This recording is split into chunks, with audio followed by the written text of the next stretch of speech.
पुढची बातमी आपण पाहूयात। टीकेची झोड उठल्यानंतर आता वाघमारे अखेर माफी मागितलेली आहे। नवनाथ वाघमारे यांनी माफी मागितली। ओबीसी नेते नवनाथ वाघमारे यांनी मराठा मुलींबाबत आक्षेपार्ह विधान केलं होतं आणि या विधानानंतर मोठा वाद निर्माण झाला। नवनाथ वाघमारेंचं वक्तव्य म्हणजे मराठा समाजाचा अपमान असल्याचा आरोप मराठा समाजाच्या वतीने करण्यात आला आणि त्यानंतर आता नवनाथ वाघमारे यांनी माफी मागितलेली आहे।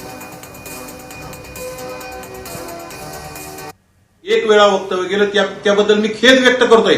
माझ्या माता माऊल्यांचा अवमान होत असेल तर आम्ही कधी कानाला धरून माफी येणाऱ्या काळात मागू, परंतु गेल्या 3 वर्षापासून मनोज जरांगे आमच्या वंजारी समाजाला विषयी गलिच्छ भाषेत बोलले, आमच्या माळी समाजाविषयी बोलले, आमच्या धनगर समाजाविषयी बोलले, आमच्या राज्याचे प्रमुख मुख्यमंत्री महोदयांच्या कुटुंबाविषयी बोलले। मग त्यावेळी मनोज जरांगेला आपण कधी जाब विचारणार आहात, मनोज जरांगेकडून कधी माफी मागणार आहात, हा सुद्धा माझा राज्यातील ट्रोलर्स, मनोज जरांगे समर्थक आणि विशेषतः राज्यातील माझ्या भगिनी शिवकन्या, एवढ्या महाराष्ट्रातल्या शिवकन्या आहेत जे मला प्रश्न विचारतात, त्यांना माझा प्रश्न आहे,